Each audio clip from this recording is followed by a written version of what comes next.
As-tu déjà remarqué que la rosée ne tombe jamais en plein soleil, mais seulement à l'aube, au moment précis où la terre en a le plus besoin? Et si le silence de Dieu dans ta vie n'était pas son absence, mais la préparation d'un miracle, prêt à éclore exactement au bon instant? Bienvenue, ici, on parle vrai, là où foi, famille et travail se croisent dans ton quotidien. Peut-être que toi aussi tu as l'impression que tout tarde, tu pries, tu espères, mais rien ne bouge, l'attente devient lourde, comme un sac rempli de pierres qu'on traîne jour après jour. Pour Marc, c'est l'emploi stable qu'il n'arrive pas à décrocher. Pour Sophie, c'est la guérison d'un proche qui semble toujours hors de portée. Pour d'autres, c'est la paix dans la maison, une réponse claire, une porte qui s'ouvre. Alors les questions fusent.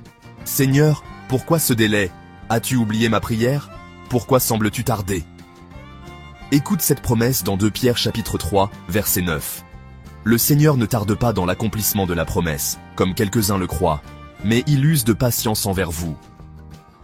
Dieu n'est ni en avance, ni en retard, son calendrier est parfait. Ecclésiaste chapitre 3, verset 11. Le confirme, il fait toutes choses belles en son temps. Regarde Sarah, épouse d'Abraham. Genèse chapitre 21, verset 2, déclare: Sarah devint enceinte et donna un fils à Abraham dans sa vieillesse, au temps fixé par Dieu. Pas trop tôt, pas trop tard, juste à l'heure exacte. Et rappelle-toi, Jean chapitre 11, Lazare. Jésus a volontairement attendu 2 jours. Pour Marthe et Marie, c'était un silence incompréhensible.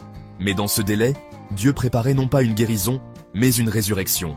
Ton attente n'est pas vide. Elle est comme une grossesse. Si on précipite la naissance, la vie est fragile. Mais quand le terme arrive, la bénédiction se manifeste pleinement. Comme la rosée qui descend à l'aube, la grâce de Dieu coule exactement quand ton cœur en a le plus besoin. Alors, ne méprise pas l'attente. Elle n'est pas un vide, mais une incubation. Chaque jour de silence apparent est en réalité une préparation invisible. Dieu aligne des circonstances, des personnes, des portes, pour que le jour venu, tout s'ouvre avec puissance. Seigneur, tu vois mes attentes, mes prières suspendues, mes larmes secrètes. Je t'apporte mes doutes, mes peurs, mon impatience. Aide-moi à croire que ton temps est parfait, même quand mes yeux ne voient en rien. Donne-moi de patienter avec confiance, et d'espérer avec paix. Merci, parce que tu fais toutes choses belles en ton temps, et que tu n'oublies jamais ceux qui s'attendent à toi. Aujourd'hui, je choisis de me reposer dans cette promesse. Amen. Si tu crois que Dieu agit toujours au moment parfait, écris en commentaire. J'attends ton temps, Seigneur. Et souviens-toi, ton histoire n'est pas terminée. Le meilleur de Dieu n'arrive jamais en retard. Il vient toujours au moment juste. Tu n'es pas seul. Même dans l'attente, Dieu marche avec toi. Et bientôt, son lever de soleil viendra éclairer ta vie.